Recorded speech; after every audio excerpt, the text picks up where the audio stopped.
Hello, good day everyone. How are you all today? Welcome back. My name is Hussain and I'm here to bring you all the midweek review in the financial markets. Right? So the persistent rally in equities reflects a general sense of optimism in the financial markets. And there has been an odd with the anger and also protest in major cities that are actually going on across the globe. And if you see the USD JPY, it actually broke above the level of 108 at the start of the New York trading session, right? So now the same you see was true for the other currencies as well, whereby we saw there has been a sensitive to the risk appetite, such as the Australian and also the New Zealand dollar, right? So the price action basically suggests that the investors are actually more optimistic about the economy, and they believe that the economic impact, which is to do with the civil unrest, will be limited and also short-lived, right? So looking ahead, some of this price action in the stock market, as I see that there has been a very good recovery that is actually going on. So let me just share with you some of the odds and odds. For example, looking at the Dow Jones Industrial Average, as we spoke about it at the early of the week. So you see that where that's true, remain to be seen on ongoing what the protesters are going to do. Like you see, in 1992 we had a similar scenario whereby actually the Rodney riots also caused a bit of tragedy to the economy. But I see that the investors are not so much worried about it, because the economy is booming and actually recovering because of the federal has taken actions in a way to provide more stimulus. And all in all, this is why coming a time when economy activity is getting better right now. As you see, previously was all about the COVID-19. So now we see that it is heading towards recovery. So you see the confidence of the investors is slowly picking up, but like the civil unrest activities, it might be a temporary I would say that sentiment towards the market, but I see that later on it's all depends on the federal government, how they actually going to take action towards the measures to settle this issue. All right. So all in all, I see that risk appetite should also be supported by today's ADP numbers, and I see that we have got non-manufacturing ISM reports coming out, so this will be actually having a direct connection to the non-farm payroll. So looking ahead for Dow Jones Industrial Average, as you see that I spoke about it earlier of the week, what we're expecting on this, for this to go up, and actually it has been going up. So I see it is forming an uptrend. So we see that we have got more room for Dow Jones Industrial Average to the upside. So I would like to share with you some of the stocks setups today that you can actually take your position in advance and also look for them to take an orders on it. Twitter, I see that is also forming a nice uptrend, which will be giving us potential buying opportunity. So you see that here it is gradually going up. So the price action on Twitter, it seems gradually bullish, but I see that over here you might need to be a little bit careful, but I see it can go up another $2 to $3. So you can actually take a position on it if you wish to. Then we also have, if looking ahead, some of these, let me just share with you.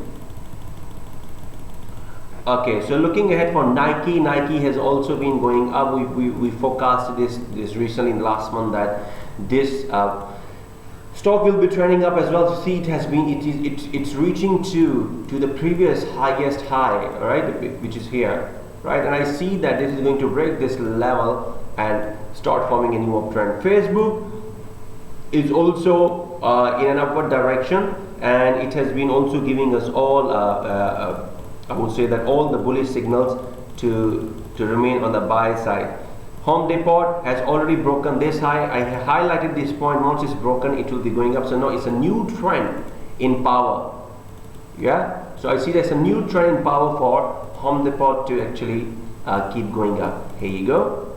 So it's nice channel up, giving you all sort of buying opportunities. You can still buy here and hold it, and you can exit anything from, if let's say you're a short-term trader, another target of $10 to $12 will be your profit taking. So like for Facebook is also trending up. like I mentioned earlier, it's because of the investors' confidence is coming back, and this is why stock market is blushing up. So looking ahead for Netflix, as we spoke about it, it has to go up from here, and it has been up since then about $10. All right.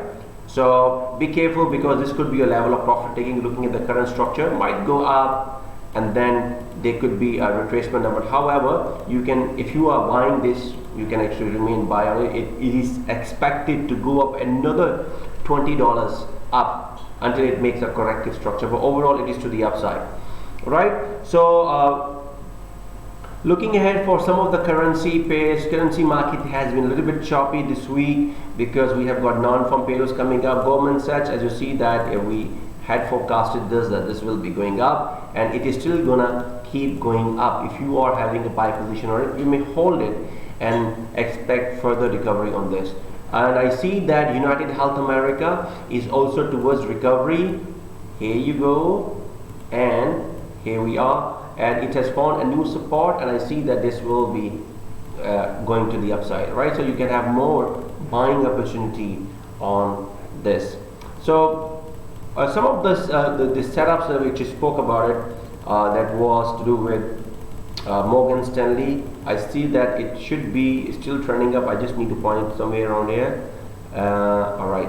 So basically, when Dow Jones is doing well, most of the stocks will be performing well as well. So stay tuned, because this week we have got non-farm payrolls, one of the most important events in the week, and I see that this will bring quite a number of volatility in the market. We also have got ECB, which is European Central Bank meeting minutes. And looking ahead for Euro, I see that it has been extremely overbought, and it's time for us to be, for those who are going long on this, is for it to be profit taking. So I see on wait a second, I'm just finding, yeah, here we are for Morgan Stanley. It is a form, if it has broken this pattern, it is going up. I see that it has more room to the upside. So if you are having a buy position on it, you can remain onto the buy. All right, so that's all for today, guys. We will be coming back again to bring you all more updates, and also the weekly review towards the end of the week, how our week was and what did we achieve actually from there. All right, till then, take care and stay tuned for our upcoming London session videos, and also our London session forecast, whereby we will be doing more analysis in the forex market, and also if it needed, we will also be doing analysis in the stock market as well. Right, till then, take care, and I will see you guys soon.